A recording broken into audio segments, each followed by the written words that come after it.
Hello, everybody. Welcome to the second episode of the A to Jump podcast, a podcast about video games and I'm guessing other forms of entertainment. My name is Justin of Justin Games. He is Jacob of Gooba and Jetpack. I'm We the both run Gooba our. half of that. Yes, he's the Gooba. And yeah, today we are talking about the Sony State of Play. There was a bunch of new games, some we knew about, some we didn't. But I guess that's kind of the kickoff of the new E3 season, whatever you want to call it nowadays. I've heard it called the Key 3 season for Jeff Really? Keighley. Yeah, for Jeff Keighley. Yeah. He is kind of leading the Yeah, charge on showcases this year. Well, I think he has been for the last couple of years now. couple years. Yeah, I agree. Since I've heard a bunch of other outlets keep calling it E3 season, and now that E3 technically doesn't even exist anymore, can you think of a better name to be calling this season? Um I mean, I feel like in everyone's minds it's kind of just always going to be E3 season. Mhm. I've heard it called not E3, like people are just referring it this season as not E3 season. Sure, it is, Um but it isn't. yeah, I mean, like I don't even know. I think that Summer Games Fest is going to become the new E3. I think that's just going to keep expanding, and like that's going to be the main showcase, and then certain companies will have their own like mini showcase Yeah, I think throughout the same week. yeah, I think everyone's gonna know what you're talking about when you say E3 season, or if you say Summer Games Fest. So I mean, They'll kind of be either synonymous with each other, I think. yeah, and everyone's gonna know what you're talking about. Hmm. It's the month of June in the video game industry where we get fun new reveals and new trailers and stuff. Yeah. So I know we noticed when we first logged on, we're both appropriately wearing our PlayStation gear, Yep. as this is a PlayStation focused podcast. This episode, at least. Hmm. So the Sony State of Play. Did you watch the whole thing? I did. Hmm. Good. And I thought it was the perfect length. Wasn't too short, wasn't too long. It was 28 minutes, and they showed 14 different games. They definitely packed a lot of games in that short amount of time. I kind of thought it was short. But that was also like hoping to see things that I didn't end up seeing. But Mhm. there was also like kind of some long shots in there. Like I would have liked to see a reveal or a release date for God of War. That didn't happen. But Mhm. there was still a lot of stuff that was brought up that did excite me. Some of it I didn't even know about. So Yeah, there was a few new things, but we'll get into it. mhm. Let's see. They let off the show with a Resident Evil 4 remake, which is coming out March 24th of next Mhm. year for PS5 and 4. And they announced plans for VR2 compatibility as well. Mhm. So you can look forward to that. Yeah. I remember playing Resident Evil 4, I believe on my GameCube. Yeah. That or my PlayStation 2, I don't really remember, but I remember liking it a lot. Mhm. It was my first Resident Evil game, and I remember being really scared. But yeah, I liked it a lot. Did you ever play Resident Evil 4? So I have dabbled in actually playing Resident Evil 4, but I have seen that game front to back at one of our mutual friends' houses. I don't Mm-hmm. know if I am allowed to name drop on here. Sure. It Yeah, was our maybe friend not. Steven. Yeah. It's one of his favorite games, and I literally have. I think I was at his house when he completed it like 6 times. So Yeah. Yeah, I remember him playing that a lot yeah, too. so I've seen it like front to back. I am excited to see what they do if they kind of switch it up to make the style a little bit more like Resident Evil 8-ish. Although no, they'll probably keep it third person. I would assume, right? Oh, yeah, I would. I would definitely assume it's third person. You're not going to have. Wouldn't think you'd have the same like tank controls because in the beginning Yeah. you couldn't move and shoot at the same time. You had to stop, aim, and shoot, Yeah. which made it way more terrifying. But that's why I struggled with actually playing it, is because I was like, I get too antsy if I can't move, but I still have to aim my gun. Like I need yeah, to be moving around doing stuff. yeah, it's definitely an early shooter. I don't know what year it came out, I mean, it was the but if PS2 era, so it has to have been like 2003, ish, 2004. I don't even know. that's what I was gonna guess. Am I way off on that? Um,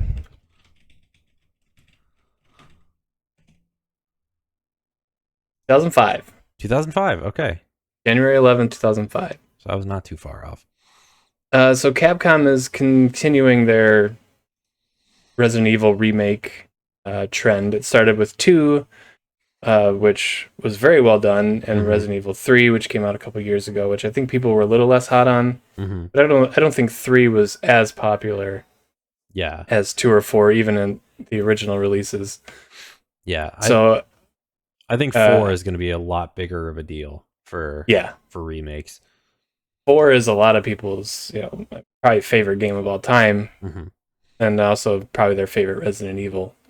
So people will be very excited about that. I don't know if I want to play it, and I'm not super into scary games, but I'm happy for other people that are. Yeah, it's I have to be in the right mood for horror games. That one I can probably handle, except for do you remember the regenerators in that game?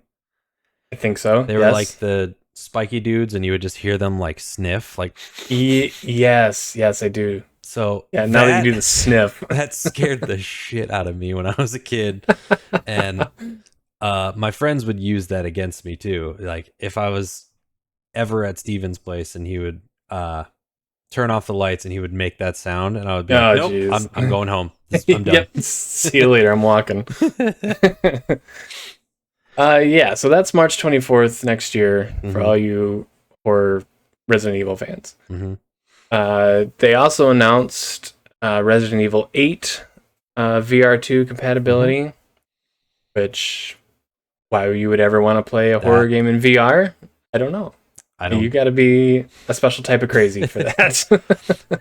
Yeah, I don't get that. I remember I was watching the showcase, and that part came on, and I was like, that game looks scary enough just in regular first person. Playing that in VR, like, I don't think I could handle that. Yeah. I watched a Let's Play of Resident Evil 8, and that was scary. So I don't want to play that. But I'm happy for other people that do, obviously. Yeah. And then we moved on to a few other VR titles. A game that I didn't know existed, but is apparently a sequel.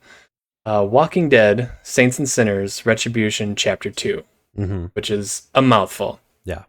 But that's coming to VR too. Have you ever heard of these games? So I have seen a little bit of the first Walking Dead, Saints and Sinners. Literally just in like a compilation video of VR games. I don't know anything about it, about like the mechanics or anything. I just know it's like a survival horror zombie game. Okay. But might be cool. Yeah. It looked a little bit more like cartoony than I would figure a Walking Dead game would be, but yeah, it did, didn't it? I'm trying to kind of scrub through this video to see, but yeah, that's probably pretty cool. Okay, so next we had No Man's Sky, which has had a huge resurgence over the past couple years. Now that game in VR would be fun. That looks pretty cool. Yeah, I still remember fondly, or not so fondly, when that game came out. It was back in like 2015, 2016 or something. 2016, and like the hype around that game was massive, and then it just was horribly disappointing once you finally played it, at least when it first came out. Like, just Yeah. none of the things that they promised were there. From my understanding, they have worked on it a lot and it's a lot better now, but I still just, I think of it as that game that really let me down 6-7 years ago, whenever it was. Yeah, because I played it too when it first came out, and Sean Murray from Hello Games did a hell of a job marketing that thing. Yeah. And everybody was so excited for that. Mm-hmm. And then you got it, and it was there's nothing to do. Yeah. You'd fly around, you'd gather resources, you'd build a ship, and you'd go to another planet, and then another planet, and another planet, and that was it. That was the cycle. Mm-hmm. But since then, I know they've added base building, they've added co-op, they've added tons of new stuff. That's probably worth checking back in. Yeah, I'll probably have to take a look at that one again at some point. Maybe Is it on VR. Game Pass? Wasn't it a PlayStation exclusive? Maybe not. It was.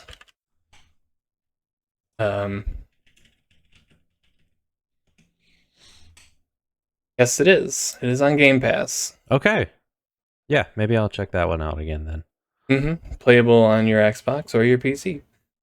I wonder if it's on Oculus. That could be cool. Yeah, good question. Somebody has a YouTube video of playing it on Oculus, but I have a we don't know if feeling that's quite they legal.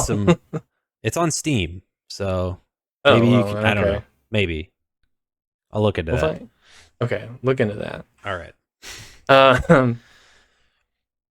So after No Man's Sky, we got some cool footage from something I'm looking forward to, but I obviously won't be able to play because I don't have VR. It's Horizon Call of the Mountain, which is from obviously the same studio that does Horizon Forbidden West. So this is a 100% VR game from them. And I kind of assumed, because we've seen footage of this before, and I assumed it was just kind of an on-rails tech demo type thing, like look how pretty this world looks. But no. They showed combat, they showed traversal, climbing mountains, jumping over chasms. You have crafting, you're fighting robots just like you are in the mainline games. Yeah. You do not play as Aloy. Write down the name of the guy you play as, and I forget his story, but it sounded cool. If I had VR, that would be the first purchase I would make. Yeah, that's the part that kind of sucks about that, is that you have to be, I assume it's only going to be on PlayStation VR, at least right I away. Would imagine. Yeah. Which kind of sucks because that really limits it to just people with that. And like, if it were to come out on Oculus, that'd be awesome, because that's one, I have that, and also I feel like that one's a little bit more accessible. Okay. And kind of leaves you open to more options of games to play. Sure. Yeah. VR, PlayStation VR 2. Yeah, you are probably pretty limited. But with that said, that is a cool one. I was excited to find out that there was actually more to it than just a kind of on the rails like adventure through the world, and you actually take part in it. Yeah. Like I said, I assumed that you were just kind of riding around for an hour or two, but it looks like maybe a full on game. I mean, who knows? Yeah. But after that, we got some new information about Horizon Forbidden West, which is currently my favorite game of the year. Ben McCaw, the narrative director, came out and announced the 1.14 update with a 1.15 hotfix, but that includes transmog, which is the thing where you can equip an armor, like keep the look of a different armor. Okay, Which, yeah, that's pretty which I cool. always, yeah, I always thought was cool. But I mean, most of the armors in that game look incredible. So I mean, it's hard to pick just one. Hmm. I like being able to change it up, change the look up even. Yeah, Uh, absolutely. you get New Game Plus. You get an ultra hard mode. There's a skill reset function now where you can just reset your entire skill tree and respec. You got That a might be new, cool. yeah, I that might need would to rework some things anyway, so. be, yeah, right. There's a new trophy set that goes along with the ultra hard mode. I'm assuming just progress through the story again, but on ultra hard mode. Hmm. And new weapons, which he didn't get too much into it that I saw, but he just said new weapons. So Yeah. I'm looking forward to that. Hmm. Yeah. Hopefully some cool things to come out of that. I Mhm. will probably never try the ultra hard mode just because I struggle enough on like the regular one. Yeah, it's a difficult game. We've talked about that before. Hmm. Um, it was interesting how Horizon Zero Dawn, the first game, kind of did with ultra hard, but you once you beat the game on any difficulty, you could do a new game plus in ultra hard, Hmm. and then once you got through that, you once you beat the game on ultra hard, you unlocked a bunch of new stuff. I think you might have gotten new weapons or something like that, but you unlocked face paints and stuff like Hmm. that, which was I thought was kind of cool. I started it on ultra hard, but never actually beat it. Hmm. But now in Forbidden West, face paints are already in the base game, so I'd just Yeah. be interested what kind of cool little mechanics they slide in there with that. Hmm. It's always cool to see what they do with those games, especially like 6 months to a year out, like the things that people start to uncover. Hmm. Like I remember when the Frozen Wilds DLC came out was when I first figured out the like special armor that you have to collect Yeah. for Aloy. Yep. I forget what it was called, but it was like Yeah. the It's had some like sort the of force field on it or whatever. yep And power I didn't armor or find something that like out that. until months after the game came out Yeah, because there's just so much to explore. I think I was the same. I am purposely avoiding Horizon spoilers. Yeah. I just want to experience that game Hmm. as organically as possible. And so far it's working. Yeah, absolutely. But that was it for Horizon news. We didn't get a DLC announcement or anything, which game's only been out for a few months, so I guess that's okay as much as I wanted Yeah. it. It might take some time, but Yep. I'm sure it'll be Moving. worth it. Oh yeah, absolutely will be. Moving on, we got Spider-Man remastered. Excuse me, Marvel's Spider-Man remastered. That's Can't coming to forget that. PC. Yeah, cannot forget. That's coming to PC August 12th of this year. Um, I know Spider-Man's one of your favorite games, correct? Yeah. So this is a cool. I mean, I'm happy for people who play more on PC that will have been waiting to play that one because it is a fantastic game. It's Hmm. in my top 5 for sure. Um, but for me, it's like I already have it on PS5. It came with Miles Morales. The Hmm. remastered one did. So I probably won't get it on PC, but that is awesome for people who primarily play PC to be able to get into that now. Yes, I'm really enjoying this trend of Sony bringing their stuff to PC. Hmm. I hope it maybe in this newer generation of games we get into this thing where it's released on PlayStation and PC day one. Hmm. You know, we don't because Spider-Man what came out in 2018, Yeah, 4 years so ago.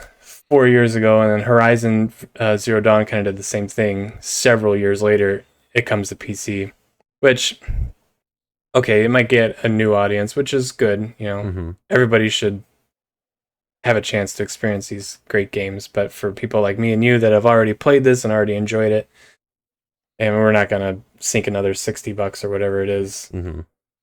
to play it on a different platform. Yeah. But that's cool. I wanted to say that all those VR titles uh, that we talked about didn't have release dates that I saw.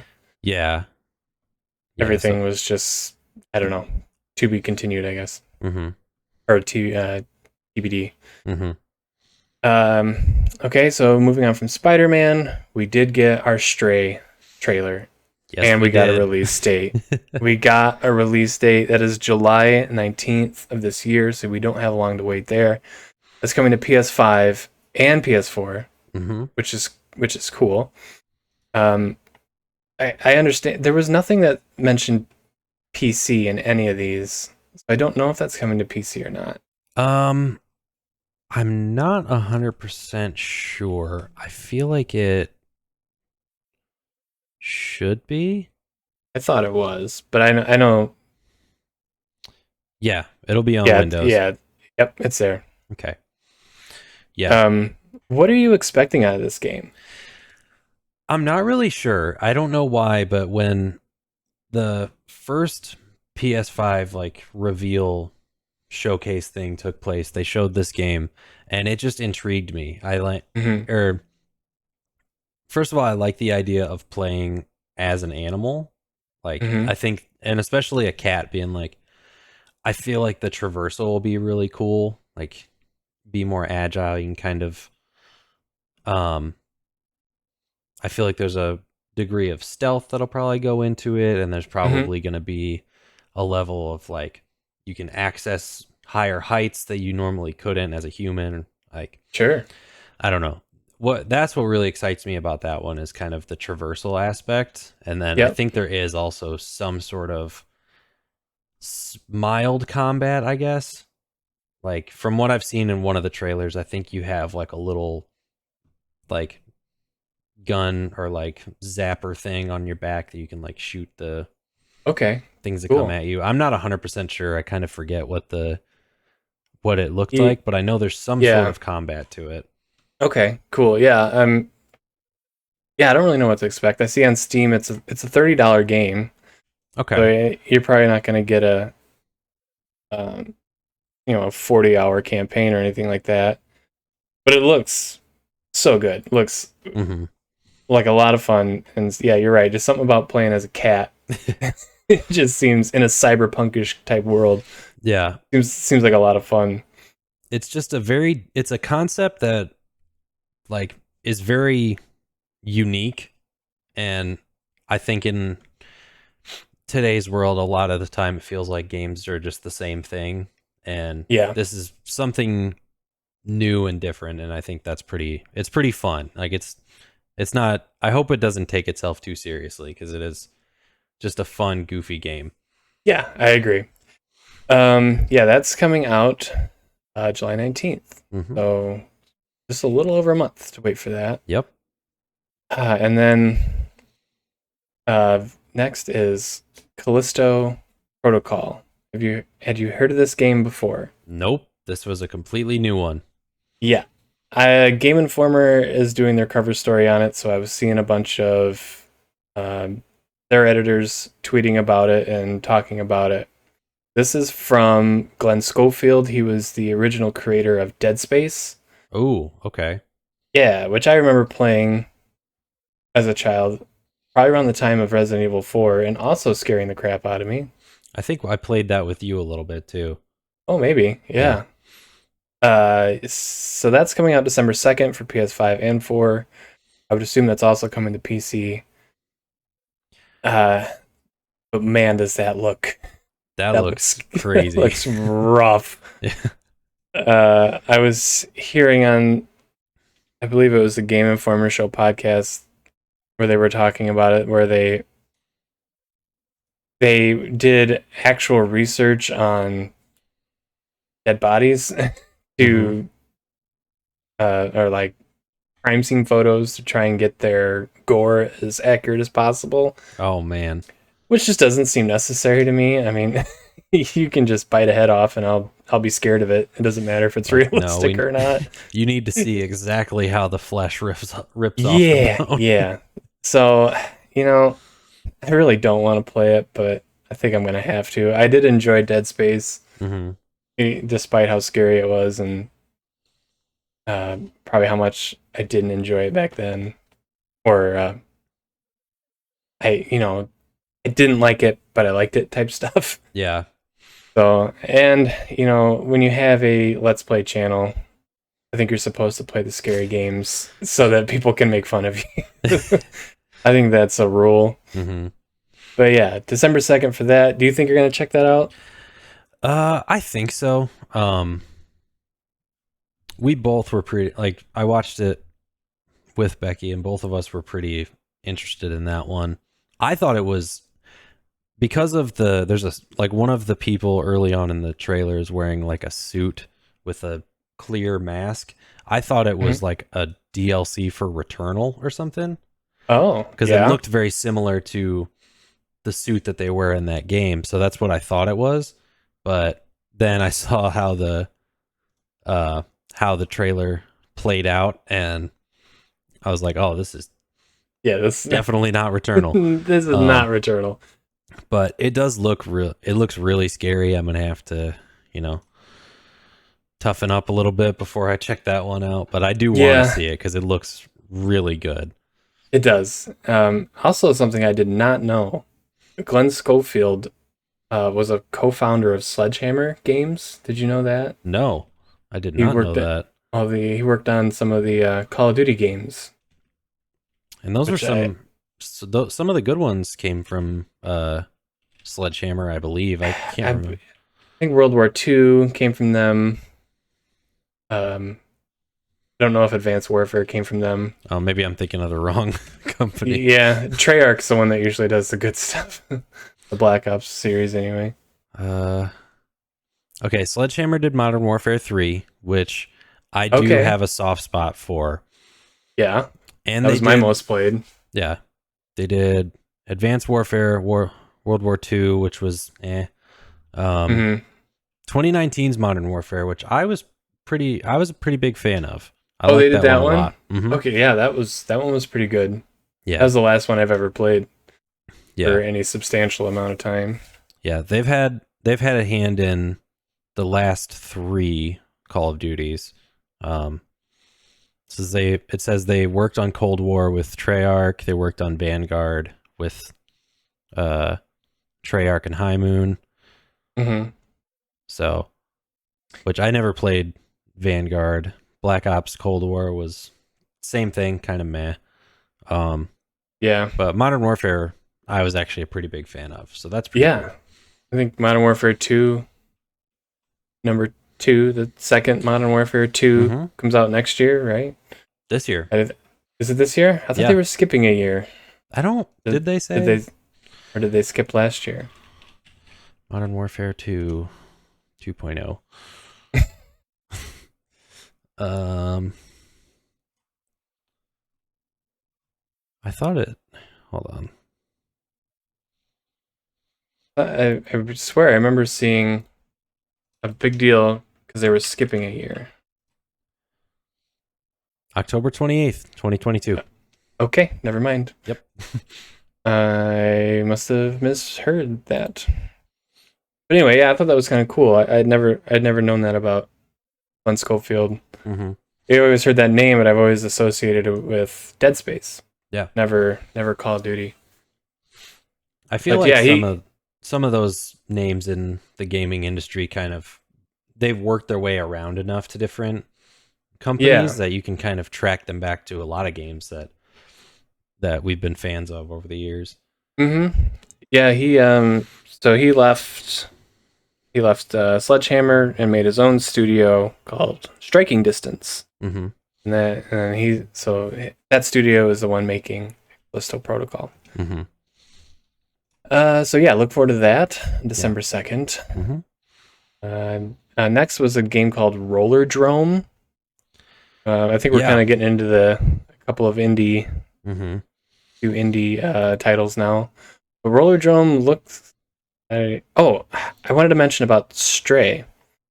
I don't know Yep. if you caught this, where they said the new PlayStation Plus subscription thing. Mm-hmm. If you subscribe to the one of the top tiers, I forget which one, but you get Stray for free. Just Okay. like just like Game Pass, which was the first announced game that I'm aware of where that happens. Mm-hmm. So where was that? It says it'll be free for premium and extra tier PS Plus subscribers. There you go. Okay. Which is pretty cool. Yeah. Did you subscribe to that at all, or do you plan to? I don't think it's out yet. I have not. I might. I haven't really looked into what all it comes with. If it's comparable to Game Pass, like Hmm. with the same amount, like the same size of library available, like I would definitely be interested in that. It's the messaging I've seen so far is very confusing. Mm-hmm. Um, you get PS4 games, some. You get some PS3 games. You get some PS2 games. You get some PS Vita games. I guess they haven't released the full catalog yet. I don't think, Yeah, I don't think so. Some. which I think it's out in Asia right now, but it's not out stateside yet. Mm-hmm. But I think that's cool. I hope we see a more trend of that. PlayStation is obviously behind the curve in this whole Game Pass thing, but they're making strides to try to compete with that, I guess. Mm-hmm. Yes, I'm looking at the chart right now for like the difference between the different tiers. So essential looks like it's pretty much just regular old PS Plus, with the monthly games. Hmm. Extra adds the PS4 and PS5 catalog. Deluxe gets you online PS1, PS2, PSP, PS3 remasters, and time limited game trials on blockbuster titles, Okay. whatever that means. Um, and then premium gets you all that stuff plus original PS3 games via cloud streaming and cloud streaming access for original PlayStation, PS2, PSP, and PS4. So this sounds like they kind of made their console backwards compatible now, where you just Kind have of. access. Yeah, I mean, and they've already said that they don't plan on releasing first party games day one on Mhm. that. Yeah. You're still gonna have to pay for that. But I don't know. I don't know if it interests me or not. I don't. I Yeah. don't know. It's kind of one of those things like it'd be cool if I had a urge to go back and play some older games, but I feel like all the older games that I would want to play, I still have. Like I Exactly. still have Yep. my PS2, so I can Hmm. play some of those games if I want, but it just seems like more of a nostalgia service than it does like something that I would want to pay monthly for. Yeah, Mm. I would agree with that. But okay, where were we? Roller Drome, Mhm.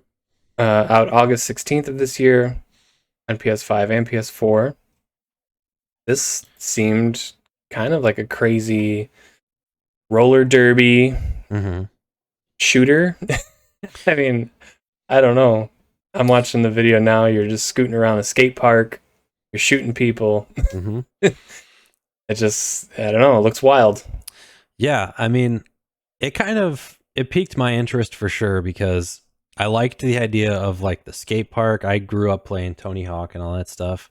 Hmm. Um, I like that it's more of like a comic book style animation. That I thought that was pretty cool. Yeah, the You've art got style is very unique. mhm. You've Very got cool. the like the slow mo, so it kind of feels like Max Payne a little bit. Hmm. With like the slow mo shooting and stuff like that. Is it like online multiplayer or is it I don't know. I because would that assume I would assume there'd be some sort of PvP. hmm Let's see. It's from Roll 7. What else have they made? they make Ollie Ollie World, which I don't know if you've played that at all. It's a skateboarding Okay. game, but kind of like a cartoony, fun one. I don't really know how to explain it. Yeah, I've heard of that. I didn't know they made that. Mm-hmm. 2014 old. But yeah, Or no, I actually am 2015. interested in this one. Yeah, it looks fun. Mm-hmm. I'm sure it'll be a cheap one. See, like games like that are the ones I want to see come to this PlayStation Essentials Mm-hmm. thing, Yeah. where I can just jump in for a night and try it, and Yeah. if I like it, then go from there. Yeah. Like I understand not being able to put out like God of War and Horizon like on day one, because those Mm-hmm. are the exclusives that they sell like systems for. Like Yeah, people will buy a console for that game. So I can understand not wanting to put those type of games on there, but like some of these indie ones, um I definitely would like to see those go like day one on that service. That would make it worth it to me. I agree. Yeah, PlayStation and Xbox are definitely different in that regard with their exclusives Mm-hmm. and just how they go about selling them. Because Xbox doesn't have any problem putting their first party stuff day one on there. Mm-hmm. I think they've realized that that's how they sell their systems is it's just Game Pass now. Mm-hmm. Not necessarily the games themselves, but that's just a byproduct of having the Game Pass. Yeah, I don't know if you watched their E3 showcase last year, Microsoft, but I think they showed 30 games and like 27 of them were on Game Pass, Yeah. like day Yeah, one. they're all in on Game Pass, Mm-hmm. which I enjoy. Yeah. I don't have an Xbox console, but I use it on my PC, Mm-hmm. and I've enjoyed several games uh, on Game Pass that way. Yeah. But moving on, we have Eternites. No, What did you think of Eternites? I don't remember. Oh, okay. I'm looking Uh, through the, so it is is more of an a anime, yeah, it's like like, a anime dating sim slash RPG. And I don't know. There's some crazy combat going on in here. There's yeah. a lot of hand holding, Mm-hmm. a lot of so it almost kind of looks a little visual novel, little RPG, little Mm-hmm. dating sim. I think it looks kind of cool. I know JRPGs aren't always up your alley, but they are on mine. So if this comes for free, I would play this. Yeah. I would put it on my channel for sure, Yeah. It and I would definitely, enjoy the hell out of it. yeah. It looks like something that you would enjoy. I might take a look at it.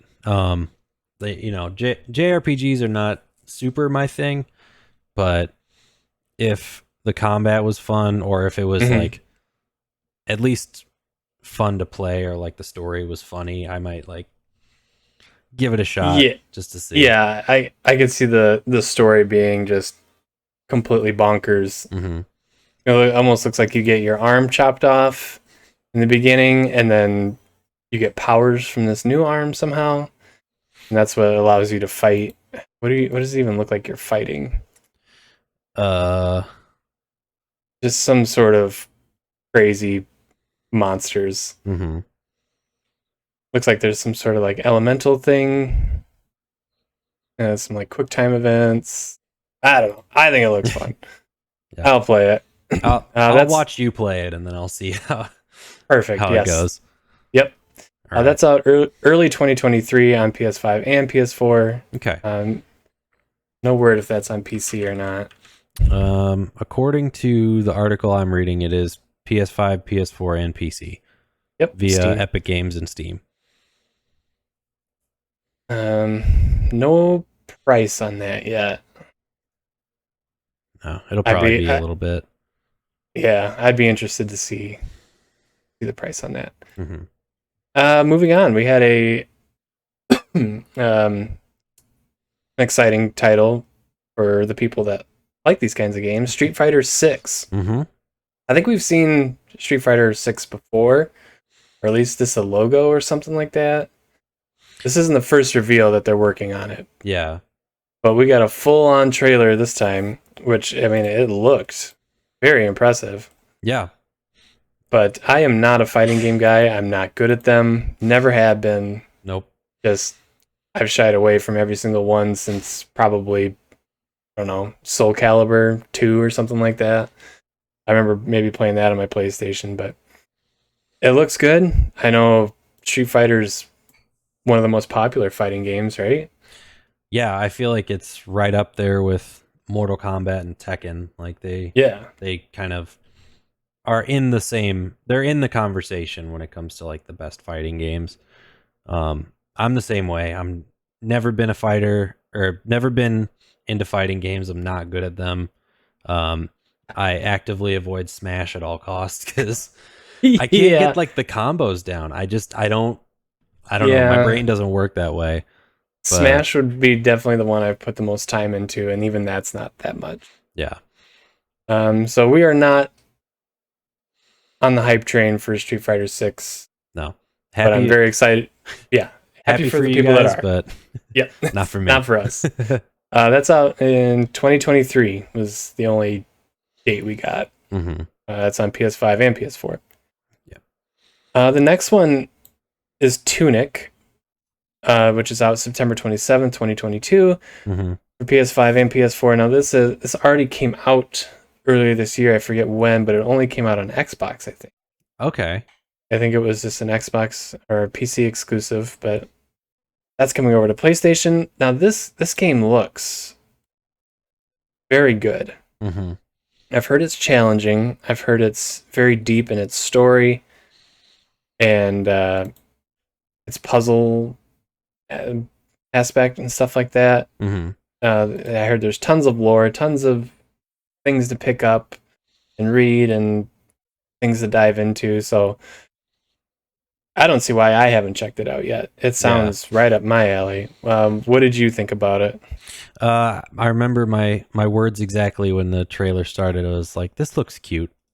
Yes, it does look very cute. Yeah. We got like the little fox as your protagonist, but then you see like the combat it gets it to. It's like, oh wow, this actually, I thought it was going to be more of like an adventure puzzle type game, but it looks like there's some serious combat in there, which that's pretty exciting. Yeah, I've heard it draw some older Zelda game comparisons in terms of its puzzles and maybe dungeons and stuff like that. Mm-hmm. But I've heard the combat is not easy, so it's not a game you're just gonna breeze through with no issues. So I might be checking that one out. It sounds pretty cool. Yeah, I definitely would. I'll take a look at that one for sure. Next we have a game called Season, which looked like another indie title. Kind of hard to tell what about any of this was about. Yeah, I'm kind of scrubbing through the video now. We're petting cows, we're walking through towns, we're taking pictures of stuff. I remember something to do with like their mother and something about the seasons coming to an end. I don't remember. I don't remember either, unfortunately. I kind of zoned out for a little bit. I'm just watching with no audio right now, so yeah, same. That's out autumn 22. It's probably a deep game that's gonna make everybody that plays it cry. Mm-hmm. By the looks of it, that's kind of the vibe I'm getting from it. Or maybe it's just a nice, wholesome, taking pictures, drawing stuff in a journal game. I don't know. Yeah, it could just be right now I'm torn between thinking it's either a very casual, just like sort of quote unquote walking simulator. Yeah. And a really sad story driven game, which I'm big on the sad stuff, so that one. You like the sad stuff? I'm a sad boy. I like that. Okay. I mean, Last of Us is my favorite game, so clearly there's something in me that just likes to be sad. So it's sadism is what that is. call it But what you will. yeah, when you talk about a walking simulator, which isn't it's not Yeah, a bad thing at all. yeah. I I don't I mean to think make of that like sound like a negative term. I right. actually kind of like I like a game every now and then where it's just very calm, like you're just Mhm. making your way through a story, like, or maybe there's some puzzles to it, but there's not. It doesn't have to be super intense all the time. Sure. Um, I always when I hear walking sim, I always think of Edith Finch. Did you play that one? I did. I very Okay, much yeah. enjoyed that one. You want to talk about a sad game? Yeah. Go ahead and play Edith Finch. hmm But yeah, season Autumn 22, which is a season. Yes. I'm sure they did that on purpose. You think That's on so? PS. Probably. It's PS5 and PS4, and then moving on, the grand finale, Yeah. which is what I've been waiting for a long time. We got a new Final Fantasy 16 trailer, hmm and boy, did it not disappoint. We had one of the producers. I'm not going to try and pronounce his name. I don't know if that's Yoshi P or not. Yeah, that's Yoshi P. He comes on screen, tells us the world sucks, and he hopes he can make a game that makes it suck less. And boy, do I agree. This game will make my world suck a whole lot less. hmm Now, I know you're not a Final Fantasy guy. I know you're not like a big JRPG guy. When you watch this trailer, what does it do for you? Anything? Um, it makes me want to give them another shot. Mm-hmm. Um, just, I mean, the only words I can describe this trailer or the gameplay, it looks epic, which is like, I think that's definitely what most people think when they look at this. But me, like, not being a super fan of the series, like, it is exciting to see, but I'm more interested in hearing what your thoughts are on it because I know this is a big deal for you. Yeah. Well, I have many thoughts. My first one is that this is just such a diversion from previous numbered Final Fantasy games. hmm I mean, we've kind of had the Final Fantasy clones come out here and there, but Final Fantasy 15, I can see where people bounced off of it. hmm It was modern yet not. So I see why people got confused. I see why people didn't like the story. That did not apply to me. I loved every second of Final Fantasy 15. 14, Final Fantasy 14 is different. It's an MMO hmm that I never even touched, but I think I would like it. Final Fantasy 13 kind of had that modern fantasy feel, not as much as Final Fantasy 15 did. But with Final Fantasy 16, we are going back to just like high fantasy. hmm You know, there's no cars, there's no technology that I can see anyway. There's no robots. It looks like if you go to their website, you can read a bunch about. It just kind of reminds me of like a Game of Thrones type world. You know, you've got hmm this giant continent that 5 nations control, and each nation is in control of a crystal of some sort. It's a Final Fantasy game, so there has to be crystals. But each hmm crystal grants one individual a power, which they call an icon, hmm which gives this one person the ability to transform into these what's been in previous games like the summons. You know, you see these giant dragons and stuff. You see Bahamut, you see Titan, you see Odin. I think they scroll through them at the end. You see Phoenix. So I think this game is just going to be one giant war, hmm and it's just going to be epic, like you said, far beyond Final Fantasy 15. I think. So we're going back to high fantasy, which is exciting. Uh, we've got these giant monsters, and like the combat that they've shown is different. People didn't like the combat in Final Fantasy 15.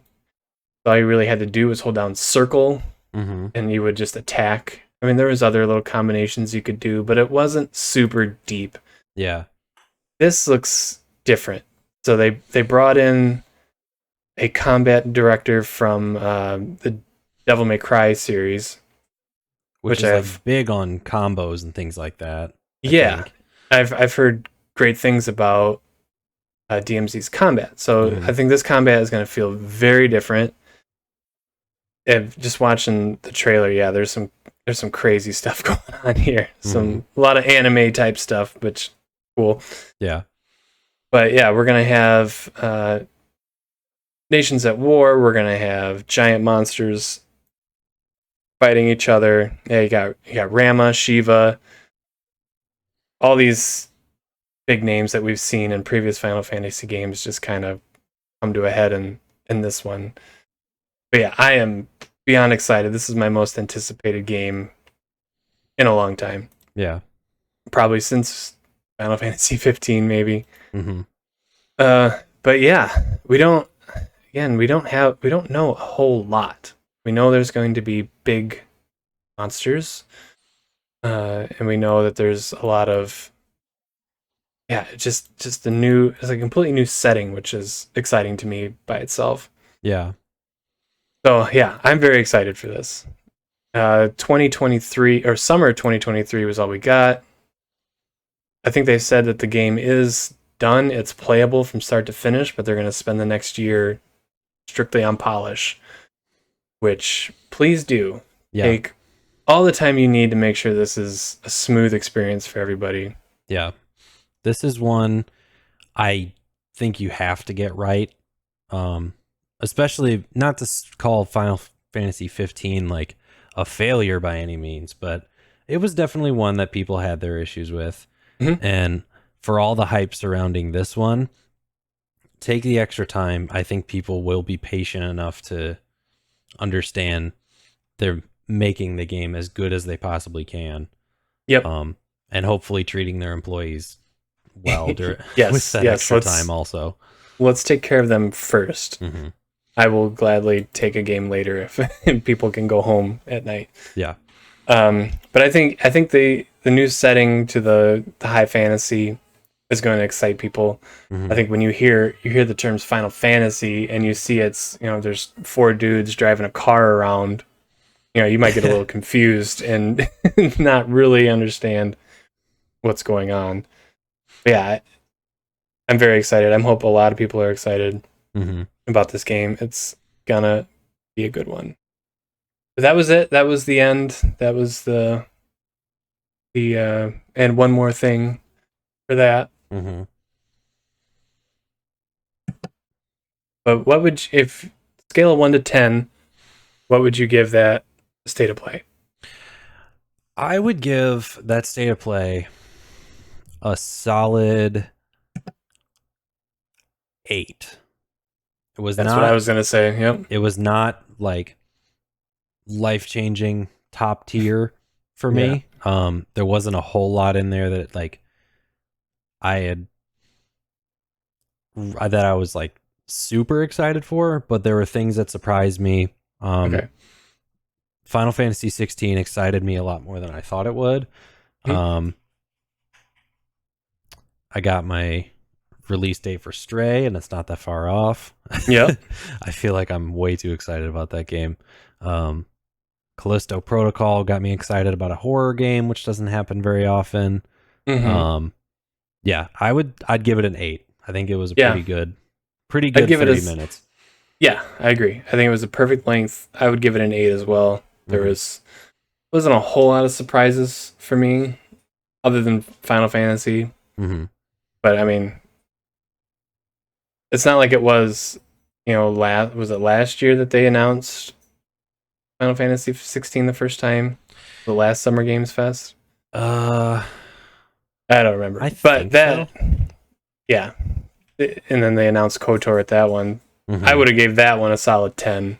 Oh yeah. This one I'll give it an 8 too, just for, like you said, Callisto Protocol is good, Stray's good, Final Fantasy 16. I think Eternights looks fun, but nothing else was really for me. Resident Evil, Street Fighter, cool, but not for me. Yeah, this was a lot of things that I'm like, everything that came up, I was like, all right, somebody's excited about that, and that makes me feel good.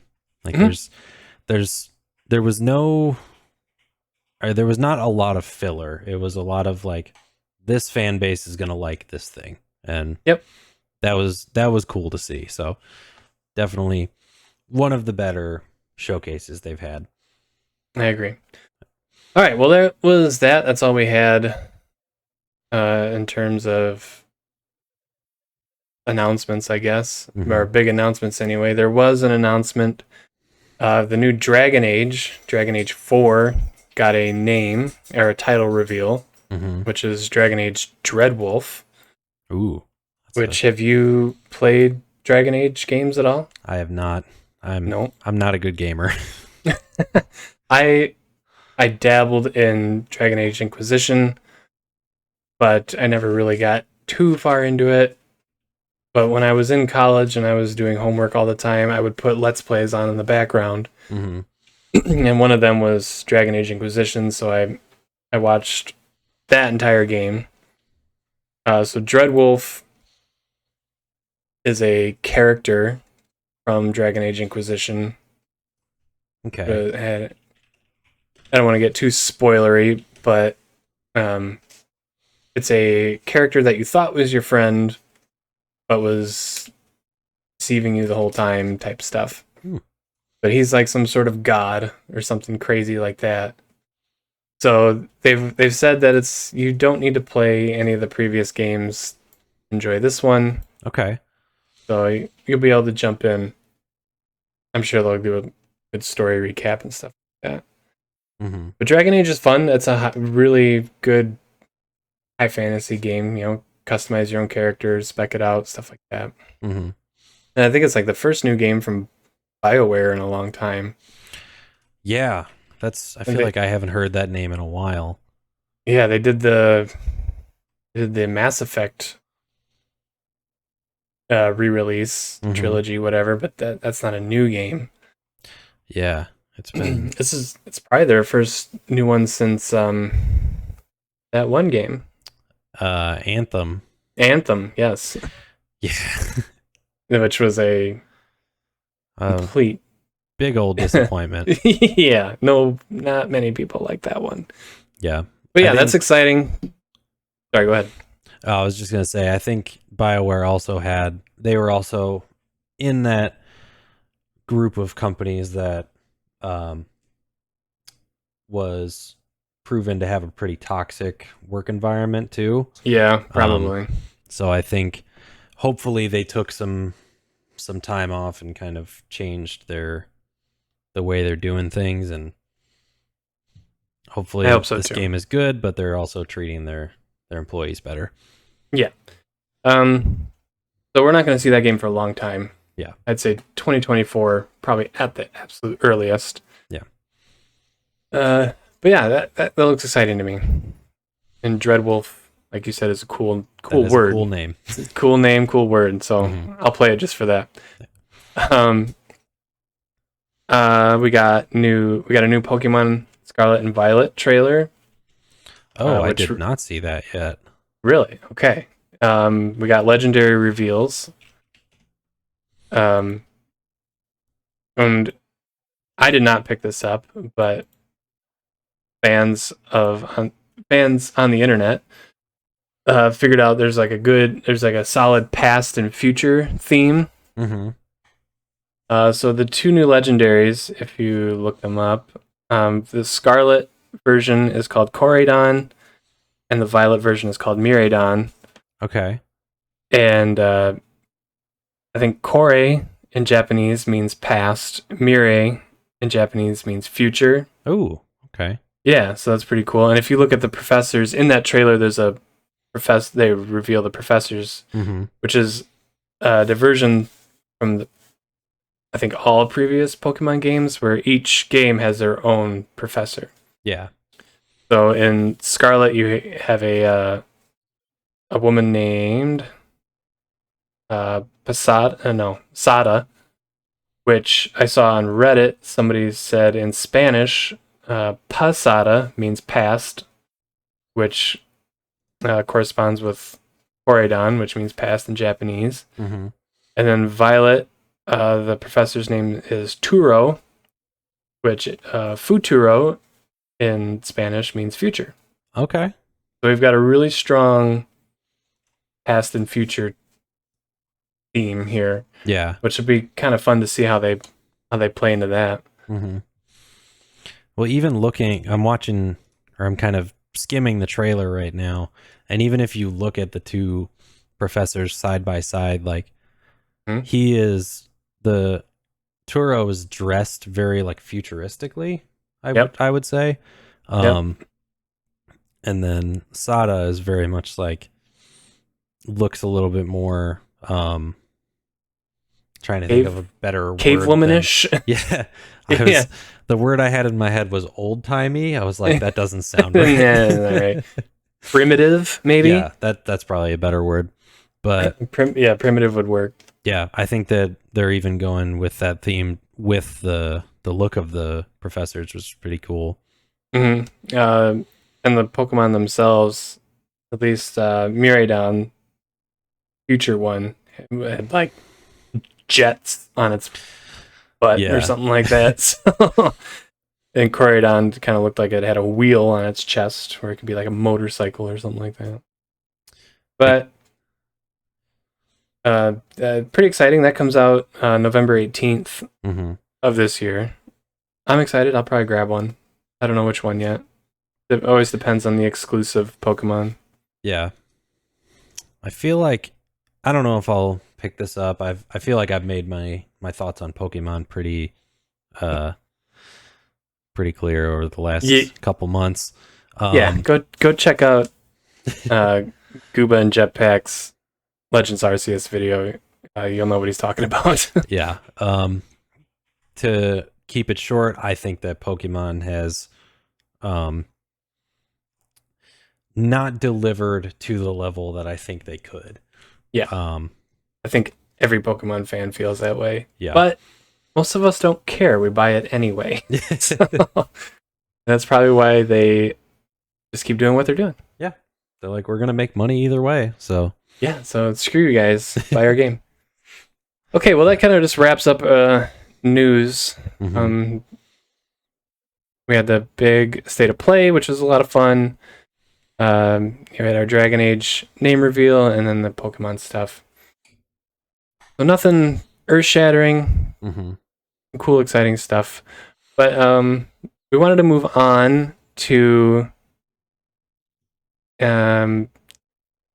just something where we can talk about our gaming journey through life, which I always think is kind of fun to hear about people, their first consoles, what they played on them, and just kind of how they evolved into the gamer they are today. So we wanted to go ahead and do that for you guys as maybe an icebreaker for you, and then for ourselves as well, because Jake and I were friends in freshman year? Yeah. Or something like that. 8th grade or freshman year, something like that. Yeah, something. But yeah, Jake, if you want to go first, take us through your gaming journey. I would love to.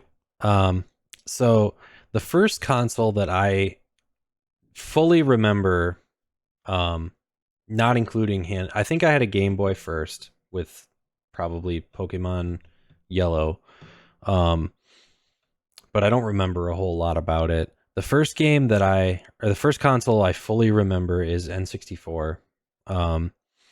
And that to this day is sitting in my TV stand right here. I still have most of the games. Awesome. But I mean, the big ones were just the classics, Super Mario 64, Mario Kart 64, Smash, even though I suck at it.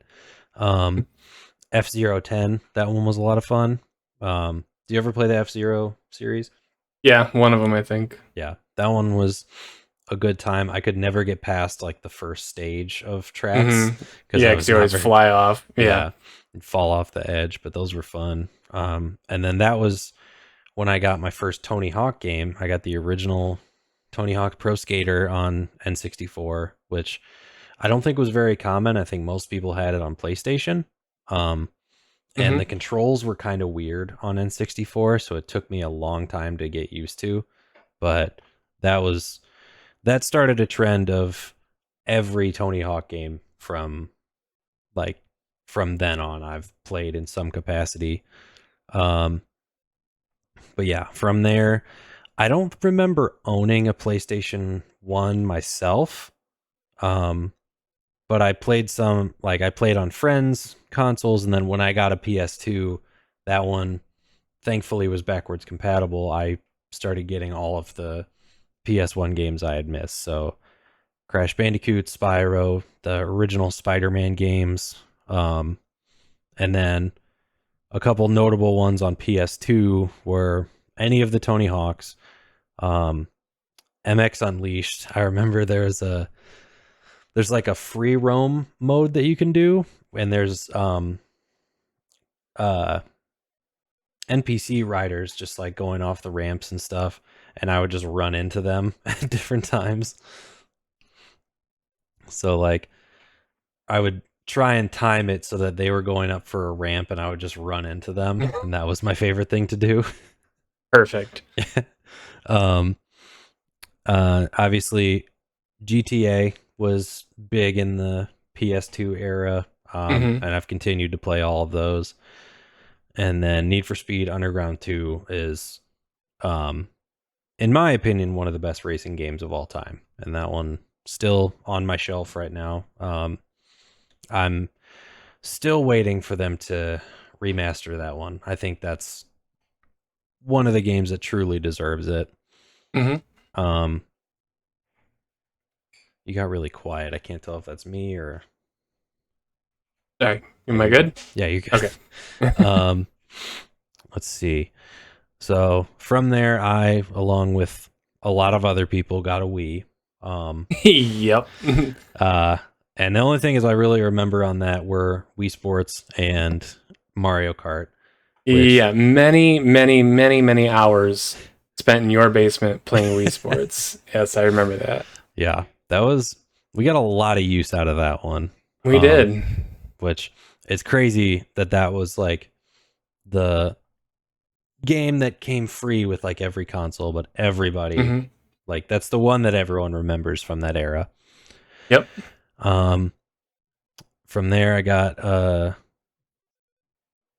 into 360, and that was I I mean, I've been a gamer my whole life, but this was where I started to really feel like I was part of the gaming community, I guess. Hmm. Um, played every single Call of Duty, um, with you also most of the time. Hmm. Yep. Um, I got really into Far Cry 3, which is still to this day one of my favorite games. It's in my top Hmm. 5. Um, NCAA football was a big one, so I'm excited to see Yeah. them bring that back. Forgot about that. Yeah. Yeah.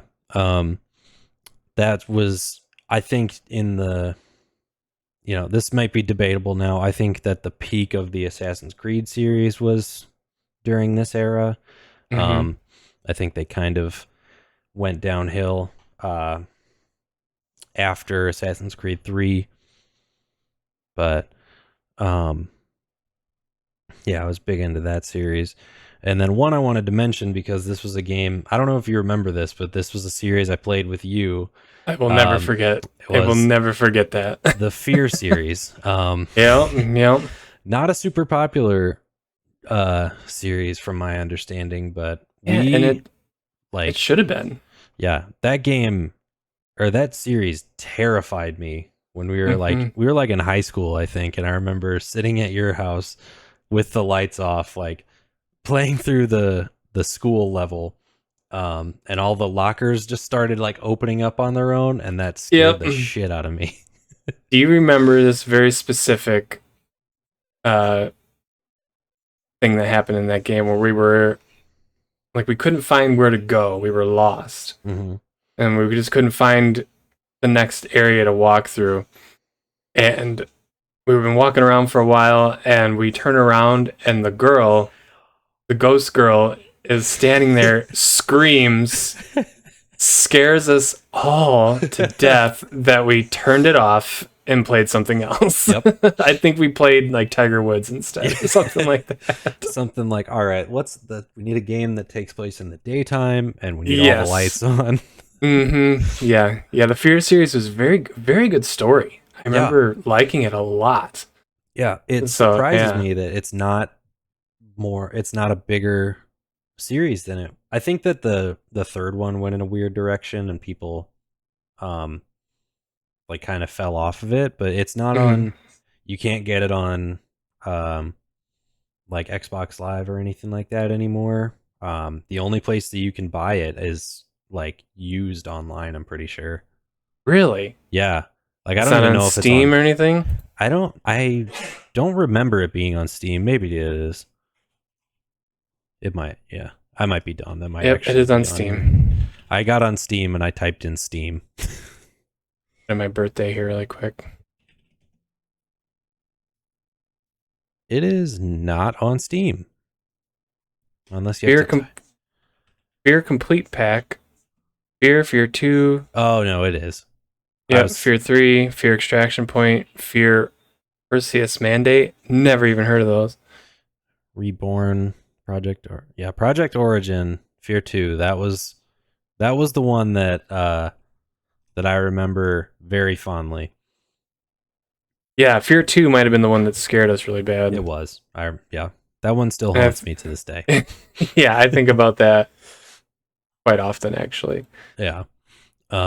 Okay, so from there in my gaming journey, that was like my what really God, I can't think of words right now.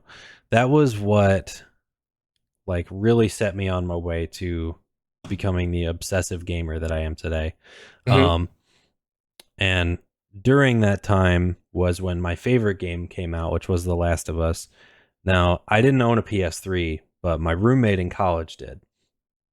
Um so when that game came out, he knew I wanted to play it and he had already played it himself. He was like, "All right, you can literally like chill out in my room and you can play this game." And for the next 2 days, that was what I did.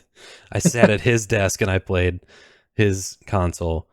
Um and then from there when the PS4 came out, obviously got remastered. With that, I've played that like 20 times. Got into the Uncharted series, which is one of my favorites. Played God of War, Spider-Man, Horizon, all of the exclusives, and those are all in my top favorites. That's kind of what settled me as like a lifelong PS or PlayStation fan. Hmm. Um, and then got into, or I kept my Switch mostly to Nintendo exclusives. Um, So Mario Odyssey, Pokemon Let's Go Pikachu. Um, I am a fake gamer, so I'm still working my way through Breath of the Wild. Okay. Well, at Um, least you're playing it. yeah, but I very much have, I respect that game as being probably the best or one of the best games of all time. Hmm. I am just really impatient and I don't put enough time into it. Sure. Yeah. Yeah, that's totally understandable. Yeah. And then, to round out the journey, I guess I do have a PS5, but I don't feel like I mean, that generation just started. So Yeah, I yeah, I'd can't be the really same with say my like what PC. Yeah. yeah, I can't really say like what impact that has had on me yet. Um Obviously Horizon is very good. Miles Morales is very good. I do need to check out Elden Ring at some point. Yeah, But same. yeah, I would say that one in a few years I think I'll have a much more established thought on this generation. Yeah. Yeah, it's Yeah. it's too new. Too Hmm. new. Not enough games, not enough time into them. Mm-hmm. But okay, yeah. I kind of have a very similar journey to you, whereas I wasn't a real. I didn't really get into video games until a little bit later in life. Mm-hmm. Um, but the first console I remember having as well was a Nintendo 64. I don't remember ever buying it. My mom must have bought it, Mm-hmm. and she liked to play James Bond games.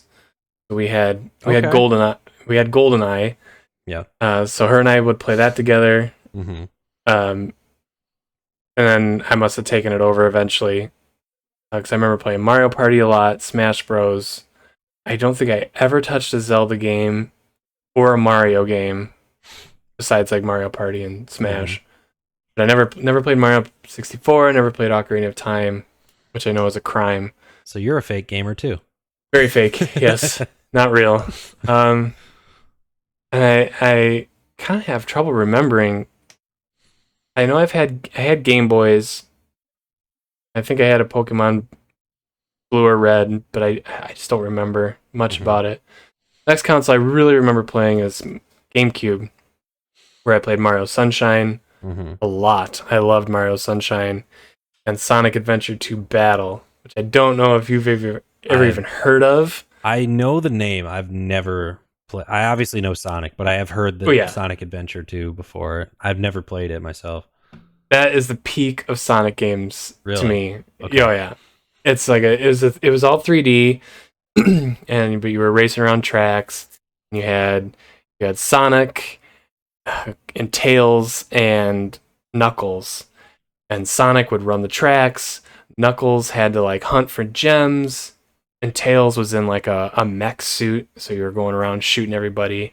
Mm-hmm. But then there was the bad guys. There was Shadow, which was Sonic's, nemesis or whatever, and then there Mm-hmm. was a bat girl. I don't remember her name, and then there was Dr. Eggman, and Okay. it was just a lot of fun. It had different, like, you had the racetracks, you had the hunting for gems, and then all that stuff, and then you had like the Chow Garden, and you could raise these cute little chows, is what they were called. Yeah. It was just fun. I remember spending a lot of time into that. Mm-hmm. From then on, me myself, I never owned a PS1, but my stepbrother at the time had a PS1 and introduced me to Final Fantasy VII, and that's where my love of Final Fantasy came from.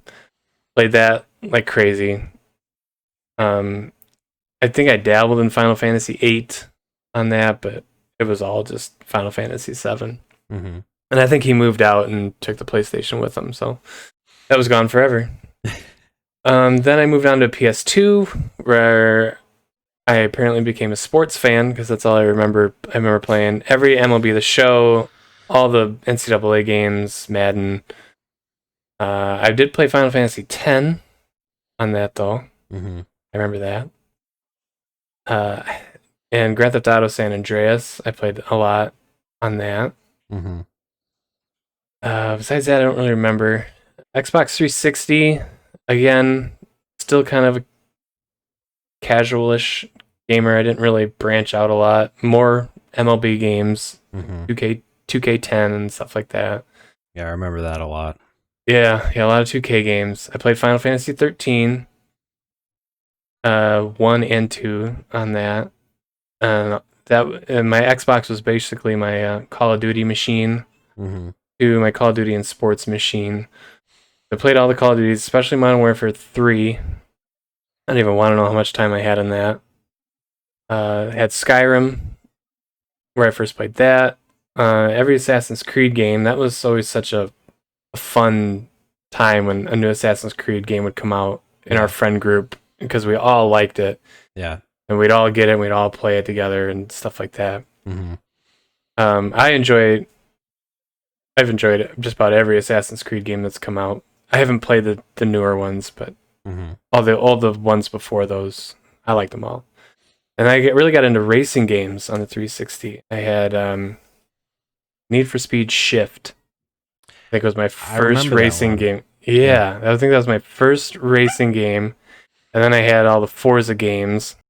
Once I got the PS4, now that's where like you kind of where you said where like the gaming world was really open up to me. Around that time, I started listening to more gaming podcasts, and I just started reading gaming sites. And I was what, like 21, 22 years old, finally getting into it. Final Fantasy 15 was on there, Horizon Zero Dawn, Witcher 3, Final Fantasy 7 Remake. There's just there was too many games to even mention. Those are just some of my favorites. Yeah. Witcher 3 took over my life a lot like Final Fantasy has, where I dove into all that lore, which is a lot of fun doing that. I have a Switch, played a lot of good games on there. Fire Emblem Three Houses is definitely one of my favorite games of all time, and I love Fire Emblem. That game so much, I went out, found a 3DS from a guy I work with, bought that from him, and then I went on eBay and bought every Fire Emblem game that I could.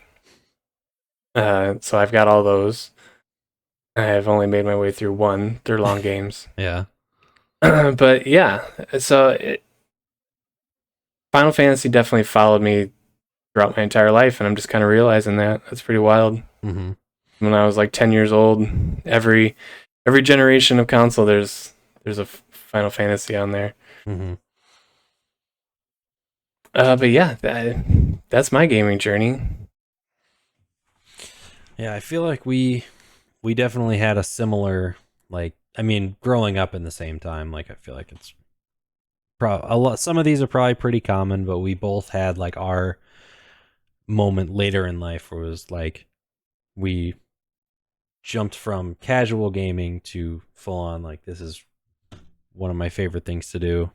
Yeah, I think that kind of came when I stopped playing sports games so much and Call of Duty games, and just kind of diving into more story based and just broadening my tastes a little bit better. Yeah, I would say that it's kind of a similar thing for me when so around the 360 area with Call of Duty Modern Warfare 3, like when I moved to college, that was the only game I owned. And I played that pretty religiously. And then that was the year Far Cry 3 came out, and I kind of cite that game as one of the ones that pushed me into more serious gaming, because it like, I became obsessed with that game the way I hadn't in a long time, to where every day I would come home from class and I would just put hours into that game. And it got me excited about what new games were coming out and what was happening in the industry. And from there, it just snowballed into what it is now. But yeah. I don't know if there's ever a specific game that really did that for me, but I remember being bored one day and just wanting to learn more. So I discovered podcasts, which is where I found the Game Informer Show podcast and Podcast Beyond from IGN, and I've been listening to those ever since. And that's just kind of where my love of games takes off. So yeah, that is our gaming journey. Kind of cool that I always enjoy seeing that. It's like, especially the early stuff, people have such different tastes when they're young. Like, you hear people playing their Super Nintendo and stuff. And there's just so many different types of games on the Super Nintendo. And when did the Super Nintendo even come out? I don't know. Early 1990. 1990. So, I mean, I'd been 2 years old. Or no, that was 2 years before. Oh, no. Yeah. No, I wasn't born. Yeah. I wasn't born. Well, Sorry, I mean, math is hard. Well, I think N64 came out when we were like, I think that came out like 96. Yeah, 96. So I was 4 years old. I definitely did not get one when I was 4. I think I was probably like 6 or 7 when I got that. Plenty older. But I Yeah, we mean, just kind of missed that, didn't we? The whole Super Nintendo era. yeah. I mean, I still have played them, or I've played the NES and Super Nintendo at Have you? I friends' have not. houses, and I had a couple friends that had some of the older consoles that either their parents had or older siblings. Mhm. Um, but N64 was really like the first one that I owned, and I remembered like regular playing and what games I play on it, and still have today. I agree. Yeah. All right, well, I think we'll call that a pod. I think that's a pod. That's a pod right there. Again, we are both on YouTube. I'm Justin with Justin Games, and he is Jacob with Gooba and Jetpack. Gooba, is there anything you want to add to this? So on top of YouTube, we also stream on Twitch twice a week. So you can Okay. check us out there at Gooba and Jetpack, at Gooba and Jetpack on Instagram, TikTok, all that stuff. We're starting to put out some more skits and things like that on our Instagram. So Mm-hmm. you can check that out. And new videos on YouTube every Thursday. But yeah. Cool.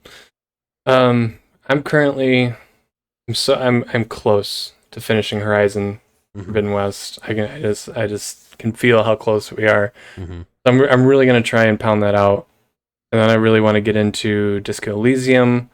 I want to play Divinity: Original Sin. Mm-hmm. I just kind of want to get into these. I want to play some of these PC games that I've missed. I've tried playing Divinity on my Switch, and it's just not. Yeah. It's just not how you do it. It's not the right way to play that game. No. And I tried, and it didn't work. So I really want to get into it there. But yeah, you can expect that from my channel. I do not stream yet. If I ever do, it'll be on YouTube. Mm-hmm. Just I don't know. I haven't dabbled in that yet. So It's fun. It's fun in its own way. Yeah.